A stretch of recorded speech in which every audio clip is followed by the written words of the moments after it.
ॐ वसुदेव सुतं देवं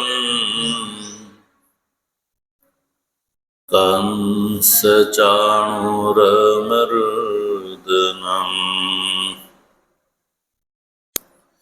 देवकी परमानन्दम् कृष्णं वन्दे जगद्गुरु। मूकं करोति वाचालं पङ्गुं लङ्घयते गिरिं यत्कृपातमहं वन्दे परमानन्दमाधवम्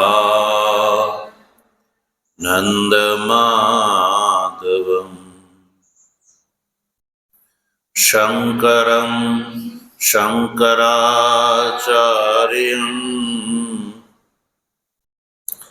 केशवं बादरायणम् सूत्रभाष्यो कृतौ वन्दे भगवन्तौ पुनः पुनः। ईश्वरो गुरुरात्मेति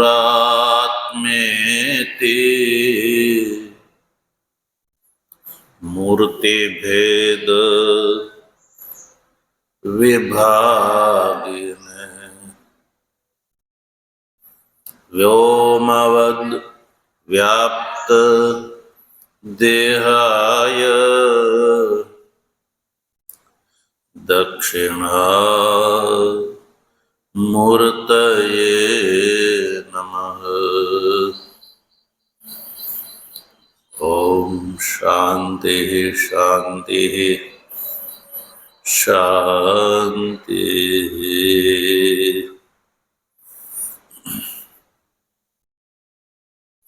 तत्व जिज्ञासु सज्जनों,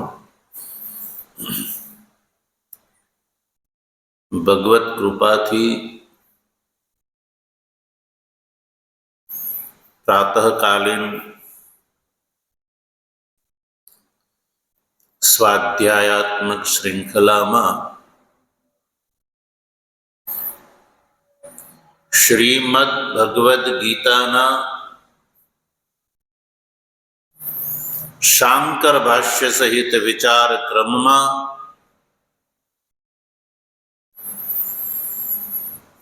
કર્મયોગ નામક તૃતીય અધ્યાયના 20મા શ્લોકનો આપણે વિચાર પ્રારંભ કરી ચૂક્યા છીએ.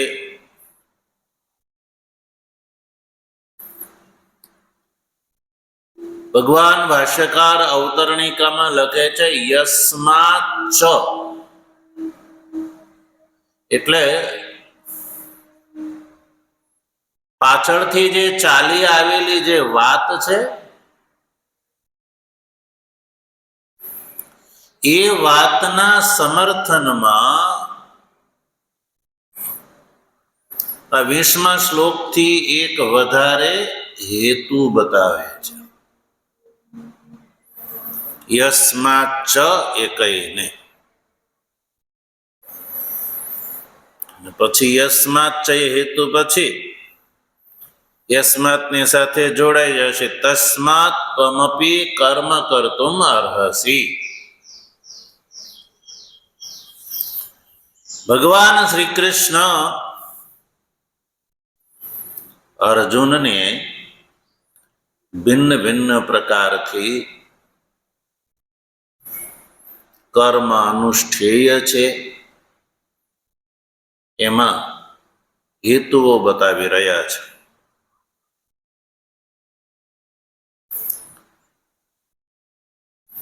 યસ્માત ચ એટલે કેમ કે, યસ્માતનો અર્થ છે કેમ કે, અને ચ એટલે પણ, હેત્વંતર માટે ચ.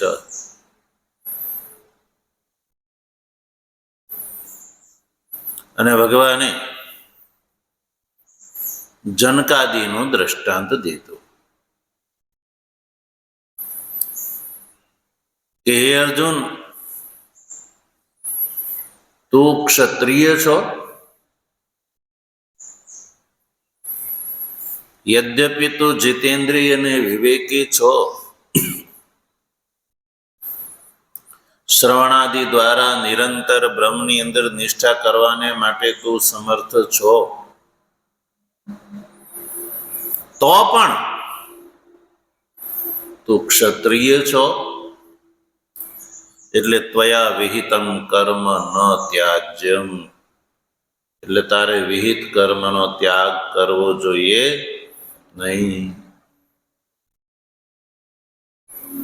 અને આમાં તારી સામે આદર્શ છે જનક, અશ્વપતિ વગેરે. જનક, અશ્વપતિ વગેરે એ લોકો એ પણ કર્મનો ત્યાગ કર્યા વગર જ સંસિદ્ધિને પ્રાપ્ત કરી છે. એટલે જનકાદિનો આદર્શ ભગવાન અહીંયા પ્રસ્તુત કરે છે. અને ભગવાને અર્જુનને કહ્યું કે જનકાદય હિ કર્મણા એવ સંસિદ્ધિમ આસ્થિતા. કહ્યું કે હે અર્જુન, જનકાદિ, આદિથી અશ્વપતિ વગેરે, જનક છે, અશ્વપતિ છે, અન્ય જે જે રાજાઓની વાત ઉપનિષદોમાં આવે છે એ બધા રાજા અહીંયા ગ્રાહ્ય છે. તો ભગવાન કહે છે જનકાદય એટલે કે જનક વગેરે સંસિદ્ધિમ આસ્થિતા કર્મણા એવ, એમણે જે સંસિદ્ધિની જે ભાવના રાખી હતી, અપેક્ષા હતી, સંસિદ્ધિ એટલે મોક્ષ, મોક્ષ પ્રાપ્ત કરવાની એના મનમાં જે અભિલાષા હતી એ એણે કર્મણા એવ આસ્થિતા, કર્મ દ્વારા જ પ્રાપ્ત કરી હતી. શેના દ્વારા? કર્મ દ્વારા.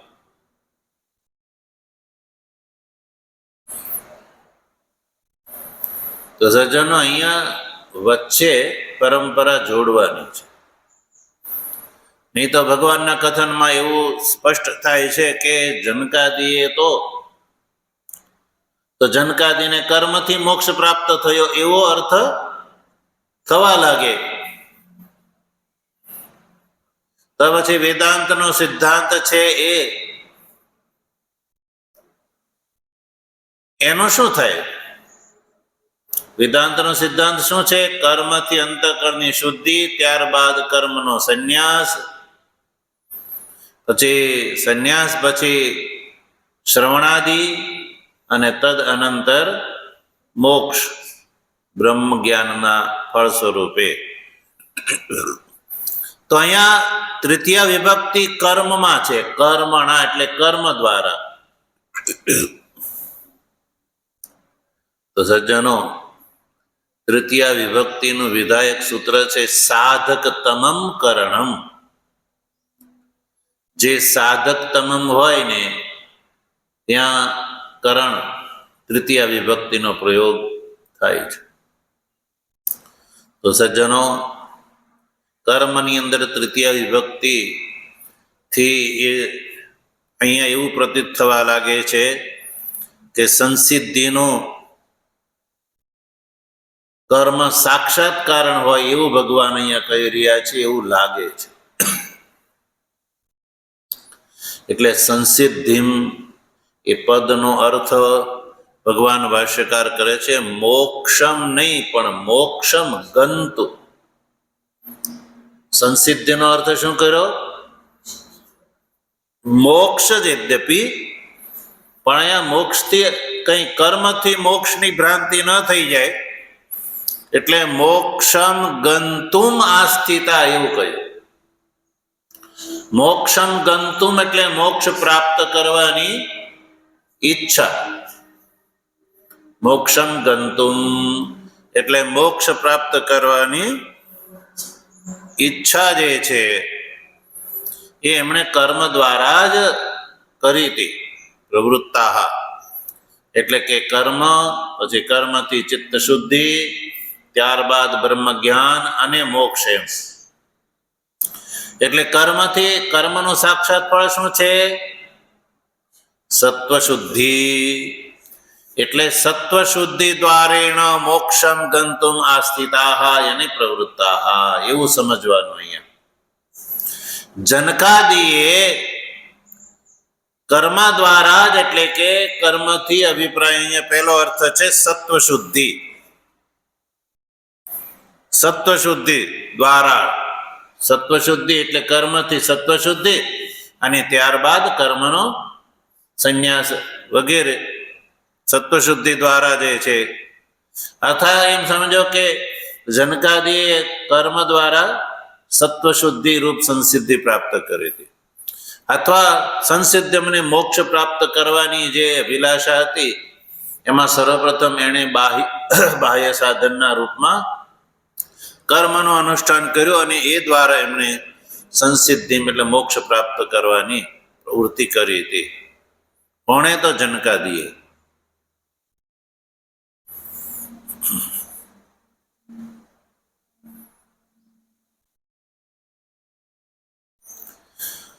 તો અહીંયા એક વાત સ્પષ્ટ કરવાની છે કે જનકાદીએ કર્મ દ્વારા સંસિદ્ધિ પ્રાપ્ત કરી એવું શા માટે કહેવામાં આવે છે?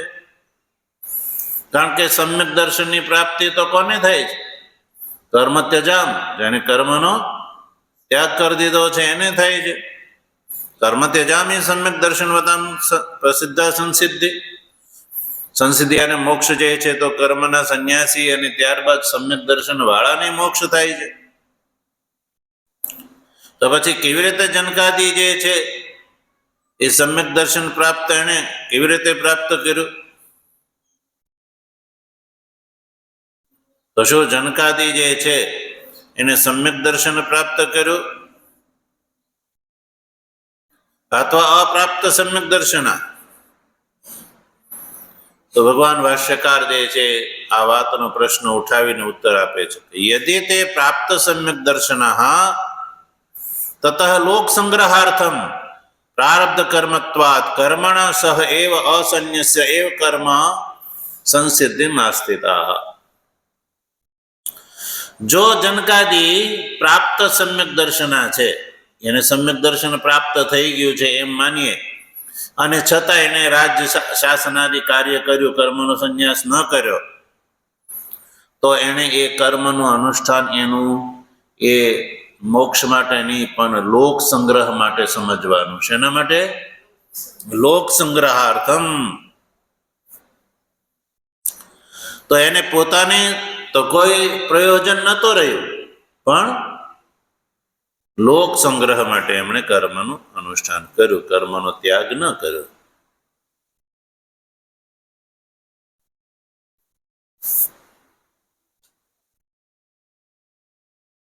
લોક સંગ્રહાર્થમ એટલે લોક સંગ્રહ માટે તેને કર્મણા સહ એવ સંસિદ્ધિમાં આસ્થિતા એવું સમજવાનું. લોક સંગ્રહાર્થમ કર્મણા એવ સંસિદ્ધિમાં આસ્થિતા, કર્મ સહિત એને સંસિદ્ધિ મોક્ષને પ્રાપ્ત કર્યું. કર્મણા સહ એવ જે છે કીધું ભાષ્યકારે, એનો જ ભાષ્યકાર સ્પષ્ટ કરે છે અસન્યસ્ય એવ કર્મ સંસિદ્ધિમાં આસ્થિતા. એટલે કે એને કર્મનો સંન્યાસ કર્યા વગર એને સંસિદ્ધિની પ્રાપ્ત કરી, એટલે લોક સંગ્રહ માટે એને કર્મનો ત્યાગ ન કર્યો. અસન્યસેવ કર્મ, યદ્યપી એને કર્મનો સંન્યાસ પ્રાપ્ત થઈ ગયો હતો પણ એને કર્મનો સંન્યાસ ન કર્યો. અને કર્મકરણ અવસ્થામાં જ એની સંસિદ્ધિને પ્રાપ્ત કરી. કેમ ભાઈ? તો કર્મનો સંન્યાસ કેમ ન? કર્મનો સંન્યાસ તો વેદાંતનો સિદ્ધાંત છે. તો ભાષ્યકારમાં હેતુ બતાવ્યું છે. પ્રારબ્ધ કર્મત્વાત કર્મણા સહ એવ. પ્રારબ્ધ કર્મત્વાત કર્મણા સહ એવ, એને અસન્યસ્ય એવ કર્મ સંસિદ્ધિમાં સ્થિત, એવો અર્થ સમજવાનો છે. પ્રારબ્ધ કર્મ એનું એવું હતું, પ્રબળ પ્રારબ્ધ કર્મ, એટલે કર્મનો સંન્યાસ એને ન કર્યો. એટલે જનકાદી જે છે એ જ્ઞાની હતા, છતાં એને પ્રારબ્ધ કર્મના વશને કારણે કર્મનો પરિત્યાગ કર્યા વગર, કર્મનો પરિત્યાગ કર્યા વગર લોક સંગ્રહ માટે થઈને એ કર્મની અંદર પ્રવૃત્ત થયા. એટલે જ્ઞાનના મહાત્મ્યથી એને છતાં પણ સંસિદ્ધિ પ્રાપ્ત થઈ ગઈ હતી. એને કર્મનો ત્યાગ ન કર્યો.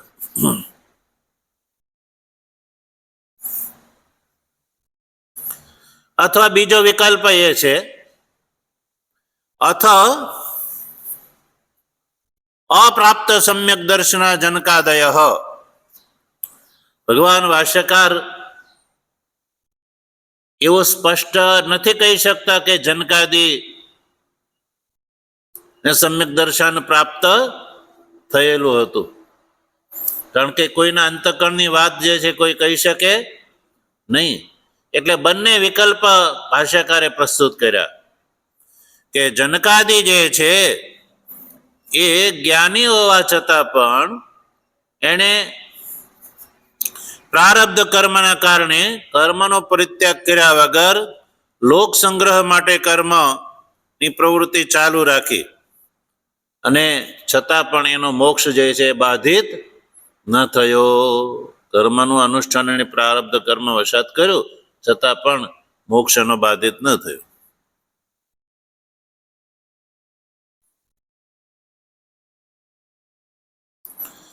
અને બીજો પક્ષ, માનો કે જનકાદી જે છે એને સમ્યક દર્શન પ્રાપ્ત નહોતું થયું, તો કર્મણા એવો સંસિદ્ધિનો અર્થ ભાષ્યકાર કરે છે, તત કર્મણામ સત્વ શુદ્ધિ સાધન ભૂતેન ક્રમેણ સંસિદ્ધિમાં સ્થિતા ઇતિ વ્યાખ્યેય શ્લોક.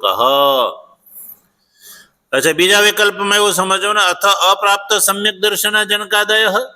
માની લો કે જનકાદી જે છે એને સમ્યક દર્શન પ્રાપ્ત નહોતું થયું, તો એ પક્ષમાં લેવાનું કે તદા, તો એ સમયે કર્મણા એવ સંસિદ્ધિમાં સ્થિતાનો અર્થ છે કર્મથી, વચ્ચે સમજવાનું સત્વ શુદ્ધિ, કર્મથી એને સત્વ શુદ્ધિ પ્રાપ્ત કરી, અને સત્વ શુદ્ધિ સાધન ભૂતથી ક્રમથી સંસિદ્ધિને પ્રાપ્ત કરી.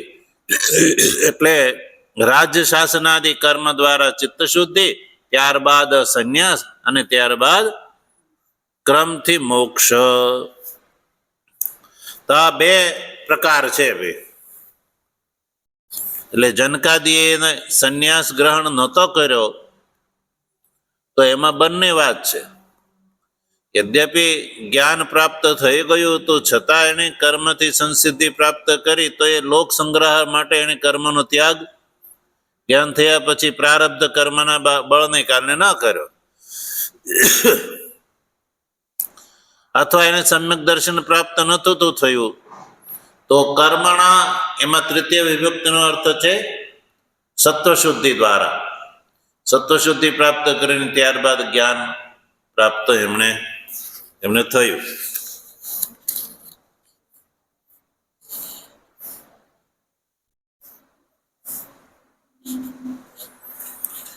તો એ બંને વાત જે છે ભાષ્યકારે અહીંયા આ શ્લોકમાં સ્પષ્ટ કરી દીધી. બંને દશામાં જનકાદીએ કર્મનો ત્યાગ ન કર્યો. અશુદ્ધ અંતકરણ હતું તો કર્મની આવશ્યકતા હતી, એ દ્વારા ચિત્ત શુદ્ધિ, અને જ્ઞાની હોવા છતાં પણ એને કર્મનો ત્યાગ ન કર્યો, તો પ્રારબ્ધ કર્મના કારણે એને લોક સંગ્રહ માટે એને કર્મનો ત્યાગ ન કર્યો.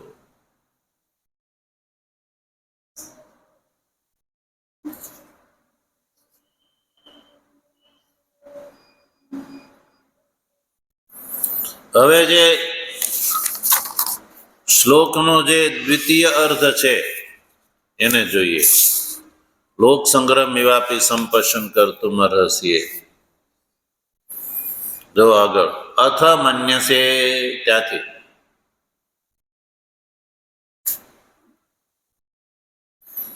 अर्जुन यदि तो मानते हो कि पूर्वे अपि जनकादिभिः अपि अजानद्भिः एव कर्तव्यं कर्म कृतं तावता न अवश्यम अन्येन कर्तव्यं सम्यक् दर्शनवता कृतार्थेन इति तथापि प्रारब्ध कर्म आयत्तः त्वं लोक संग्रहम् एव अपि लोकस्य उन्मार्ग प्रवृत्ति निवारणं लोक संग्रह तम एव अपि प्रयोजनं संपश्यन् कर्तुम् अर्हसि. એમાં મૂળ શ્લોકના શબ્દોને બોલ્ડ કરી લીધેલા છે ને. હજુ બીજા વિકલ્પમાં શું કહે છે? દ્વિતીય અર્ધ જે છે, દ્વિતીય અર્ધની અંદર સૌથી પહેલા વ્યાવર્તે શંકા ઊભી કરે છે.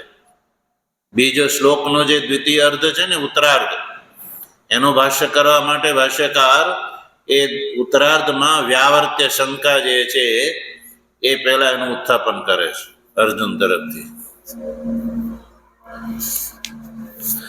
યદિ અર્જુન એવું કહે કે પૂર્વે અપી જનકાદિભી અપી, પૂર્વમાં જનકાદી જે રાજાઓએ અજાનદ્ભી એવ કર્તવ્યમ કર્મ કૃતમ, માનો કે સમ્યક દર્શનને પ્રાપ્ત નતું થયું.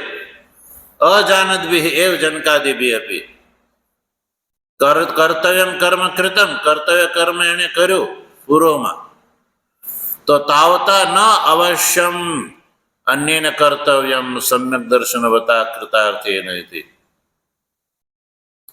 પૂર્વમાં જનકાદીઓએ અજાનદ્ભી એવ કર્મ કર્તવ્યમ કર્મ કૃતમ, પૂર્વમાં જનકાદીઓએ નહીં જાણવાને કારણે કર્તવ્ય કર્મ કર્યું,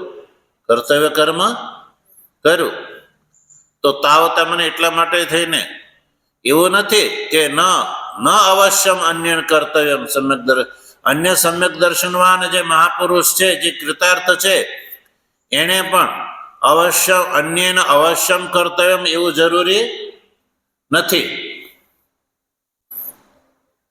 અન્યએ પણ જનકાદીની પરંપરાનું પાલન કરવું પડે એવું નથી. તથાપી હે અર્જુન, તથાપી પ્રારબ્ધ કર્માયત્તઃ ત્વમ, પ્રારબ્ધ કર્મના કારણે હે અર્જુન ત્વમ લોક સંગ્રહમ એવ અપી સંપશ્યન કર્તુમ અર્હસી.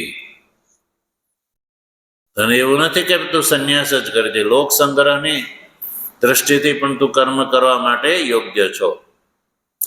લોક સંગ્રહ પક્ષને ધ્યાનમાં રાખીને પણ કર્મ કર્તવ્ય છે. એટલે સમ્યક દર્શન વાળાએ, કૃતાર્થ મહાપુરુષે કર્મ અવશ્ય કરવા જ જોઈએ, જનકાદીને જોઈને એવું નથી.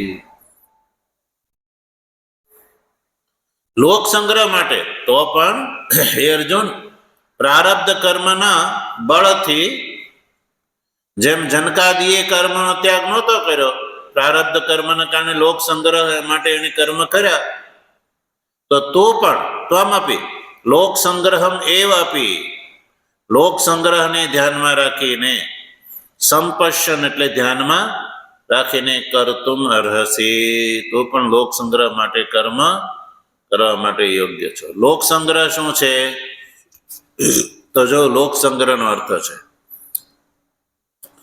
લોકસ્ય ઉન્માર્ગ પ્રવૃત્તિ નિવારણમ લોક સંગ્રહ. લોક સંગ્રહનો અર્થ ભાષ્યકાર કરે છે. લોક સંગ્રહ કોને કહેવામાં આવે? તો કયું? લોકસ્ય ઉન્માર્ગ પ્રવૃત્તિ નિવારણમ, લોકોની ઉન્માર્ગ પ્રવૃત્તિનું જે થકી નિવારણ થાય એ માટે કર્મ કરવા એને કહેવામાં આવે લોક સંગ્રહ. લોકની ઉન્માર્ગ તરફેથી પ્રવૃત્તિનું નિવારણ જે થકે થાય એને કહેવામાં આવે લોક સંગ્રહ. ઉન્માર્ગ પ્રવૃત્તિ એટલે અધમ માર્ગ પ્રવૃત્તિ. દાખલા તરીકે કોઈ સમ્યક દર્શન જ્ઞાનવાન મહાપુરુષ છે,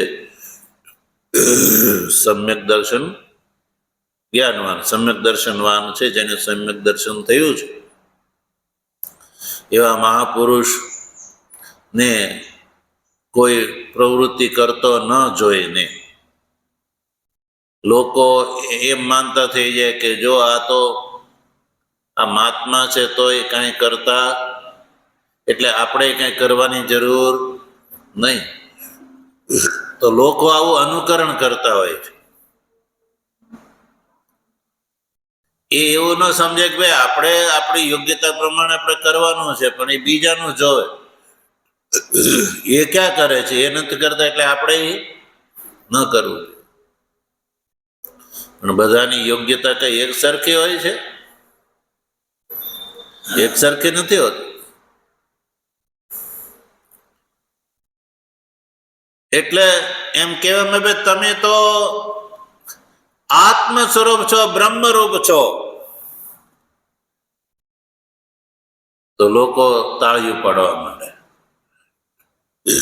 આપને તો ગુરુજીએ બ્રહ્મ બનાવી દીધા. હું કે એટલે આપણે કે હવે કઈ કરવાની જરૂર નહીં. તો આવા મૂર્ખાઓનો લોકમાં કોઈ તોટો છે? અધિકતર આવો જ હોય છે.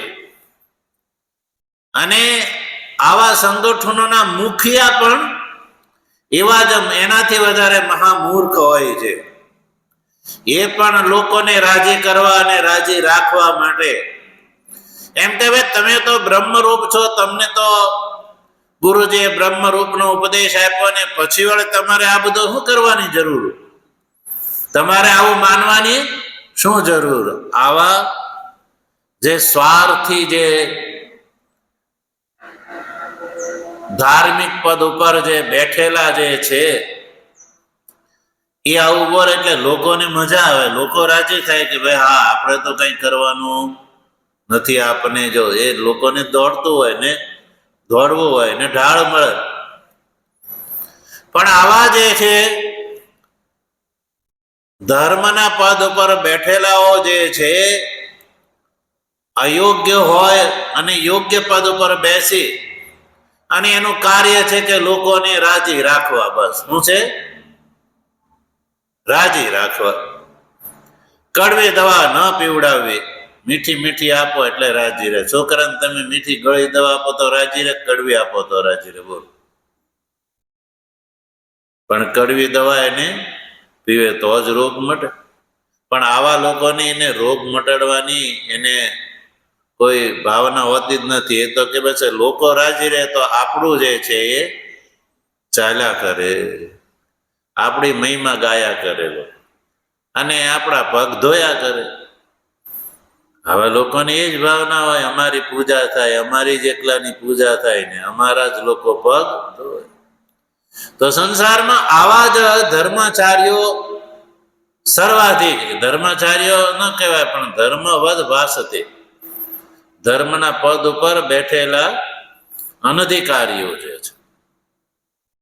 એટલે લોકો તાળીઓ પાડે ભાઈ આપણે તો બ્રહ્મરૂપ છીએ એટલે આપણે હવે કઈ કરવાની જરૂર નહીં. તો પછી લોકોની કેવી કહેવાય? ઉન્માર્ગ પ્રવૃત્તિ કહેવાય.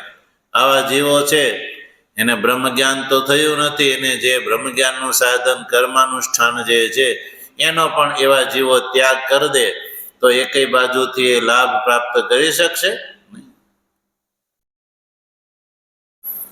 તો ઘણા તો એવાય કહેવા મળે એટલે અમને તમારા ગુરુજી દાન કરવાની ના પડી. ભાઈ તને કેમ દાન? તું ગ્રહસ્થી છો, તારી પાસે ધન છે તો તું તો સાધન દાન, એ સાધન મોટું છે, એ કરી શકે.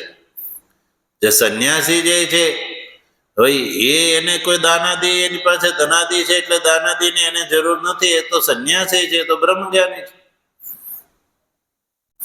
પણ કે અમારા ગુરુજીએ તો ના પાડી. તને કઈ દ્રષ્ટિથી ના પડી? કોક બિચારો જો દેવા સમર્થ ન હોય તો એને કીધું હોય કે ભાઈ તારે દેવાની જરૂર નથી, તું દાન ન કરી શકતો હોય તો તારે દાન દેવાની જરૂર નહીં, તું બીજું સાધન કરજે. સનાતન ધર્મની અંદર કોઈ એવું નથી કે બધા સાધનો એક વ્યક્તિને થોપેલા જ હોય. જે વ્યક્તિ જે સાધનનો અધિકારી હોય એ પ્રમાણે કીધું હોય તો બીજો એનું સાંભળીને એમ કે ભાઈ ઓલાની ના પાડી એટલે, પણ તારી પાસે ધનના ભંડાર પડ્યા હોય તો તારે તો મોટું સાધન દાન. પણ આવા લોકો એમ કે અમારા ગુરુજી ના પડે, પણ કોને શેના માટે ના પડી એ સમજવા તૈયાર નથી, અને બીજું કઈ સાધન પાછી કરતા ન હોય.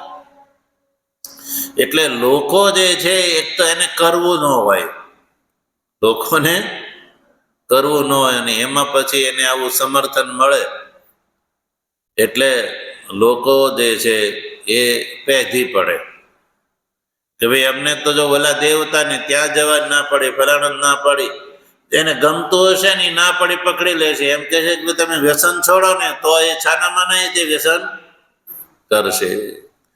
જે નુકસાનદાયક છે, જે સ્વાસ્થ્યને હાનિકારક છે, જે અધોગતિનું કારણ છે, જે મહાન કષ્ટનું કારણ છે, એમ કે તમે વ્યસન છોડી દો તો એમ નહીં કે ગુરુજી એમને વ્યસન છોડવા ના પડે એટલે હવે અમારે વ્યસન નથી કરવું.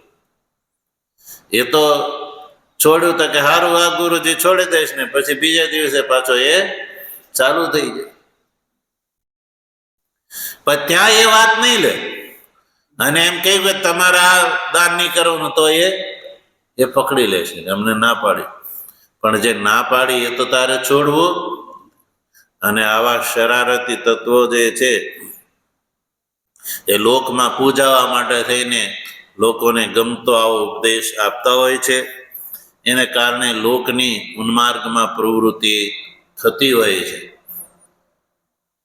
કારણ કે આવા ધર્મના પદ ઉપર બેઠેલા જે અનધિકારીઓ જે છે એને શાસ્ત્રના સિદ્ધાંતની અને પરિપાટીની પરંપરાનો કોઈ બોધ હોતો નથી. એટલે તો લોકોની હામાં હાય હા રાખવાની હોય ને એ એમ કે હવે જવા દો ને, આપણે મેં તો મારે નહીં ભણાવે નહીં, આપણે શું કરવા કોઈને કડવું લાગે એવું. આપણું તો જે ભિક્ષાટન ને પૂજા પદ્ધતિ ચાલવાની છે, આપણે કોઈને ખોટું લાગે એવું કરવાની જરૂર નથી. એટલે આવા જીવો એ વિચારતા નથી કે લોકોની ઉન્માર્ગમાં પ્રવૃત્તિ થાય, લોકો જે કરે છે યોગ્ય કરે છે કે અયોગ્ય કરે છે કે એને પાપાચરણ તરફ પ્રેરિત કરવો. આવા જે અનધિકારી જે છે ધર્મના નેતાઓ છે એની આવી કોઈ અનિષ્ટની બીક હોતી નથી. એટલે અહીંયા લોક સંગ્રહનો અર્થ છે લોકસ્ય ઉન્માર્ગ પ્રવૃત્તિ નિવારણમ. લોકોની ઉન્માર્ગમાં પ્રવૃત્તિનું નિવારણ થાય એ માટે જે કર્મ કરવા એને લોક સંગ્રહ કહેવામાં આવે છે. તમ એવ આપી એ લોક સંગ્રહને રૂપ પ્રયોજનને સંપશન જોતા એ દ્રષ્ટિથી પણ હે અર્જુન તું કર્મ કરતુમ અર્હસી, કર્મ કરવા માટે તું યોગ્ય છે. જો જ્ઞાન ન થયું હોય તો સત્વ શુદ્ધિ માટે કર્મ અનુષ્ઠાન, અને જ્ઞાન થઈ ગયો હોય તો પણ કર્મનો ત્યાગ ન થઈ કર્યો હોય તો એ લોક સંગ્રહ માટે. તો જનકાદિની પરંપરા આવી રહી છે તો તું ક્ષત્રિય પ્રવર છો, તો તું જો તને બ્રહ્મ જ્ઞાન ન થયું હોય તો સત્વ શુદ્ધિ માટે કર્મ કર, અને સત્વ શુદ્ધિનું સમ્યક દર્શન તને પ્રાપ્ત થઈ ગયું હોય તો પણ તારે કર્મનો ત્યાગ કરવાની જરૂર નથી. તું લોક સંગ્રહ માટે જનકાદીએ જેમ લોક સંગ્રહ માટે કર્મ કર્યા એ રીતે તું પણ કર્મ કર. આ રીતે ભગવાન શ્રી કૃષ્ણે અર્જુનને કર્મની અંદર પ્રવૃત્તિમાં એક વધારે હેતુ બતાવ્યો. આગળ પણ હજી ભગવાન શ્રી કૃષ્ણ અર્જુનને કઈ રીતે લોક સંગ્રહ જે છે એ વાત આગળ બતાવશે. ભગવાનની કૃપા છે તેનો વિચાર આપણે આગળ કરીશું. ઓમ વસુદેવ સુતમ દેવમ કંસ ચાણૂરમર્દનમ